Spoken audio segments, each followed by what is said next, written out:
Air conditioning on a tow truck. Ram 550 heavy duty turbo diesel.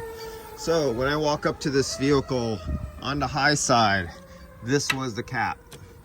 On the low side, this was the cap, but I think it came from something else. It was clean and the fitting was dirty. I grabbed my UV light because I expected something in there, and yes, somebody stuck UV dye in there. I tested the refrigerant and it was actually clean refrigerant. That probably tells me that somebody has charged this off with a machine with fresh refrigerant in it. I looked for obvious leaks, did not find them visually. I just hooked up and got gauged up, and what do you see here? 63 PSI. Well, you know what? This truck, Cummins diesel, just drove here and this engine is hot. So how can I have 63 PSI on a hot engine? That's not possible if you have a full system of refrigerant. So that tells me there's only vapor left in the system because it's below the vapor pressure point of where there would possibly be liquid in this system. So we only have vapor, so I need more pressure in there to look for a leak. And I was told to look for a leak, so I'm going to look for a leak. So and that's why I have the leak detector. And this pressure might be too low to find a leak. It might have leaked out all the way to the point where it doesn't leak so much anymore, but maybe I got lucky.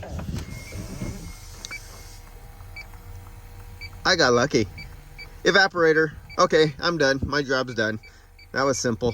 But you know what? I want to prove it more. I want to fill this system up, get a lot of more pressure in there. Let's see if we could get it higher than this. All right. Well, let's see if my key. Nope, key's not here. Oh yes. Wait a minute. What do we got here? Let's go there. Make sure that's off. I don't want it on. I just want it like. Give me a little bit. You see that? There we go. Did you see what I did? All I did was I put it on fan number 1 and I turned it down. So we need an evaporator. But I don't stop there. I must fill this system up all the way with refrigerant and prove the compressor was not damaged, the expansion valve is operating right, go through all the different positions and controls to make sure all the door flaps work and everything like that.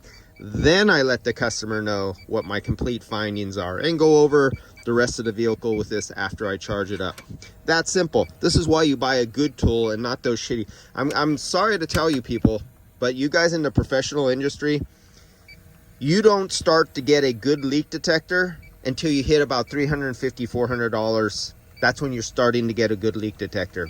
Now, if you get a leak detector that has a brand name on it, like one of those big brand names off the truck, they just added an extra $100 on there. So if it's a $300 leak detector and you bought it from one of those brand names, you're buying a $150 or $200 leak detector.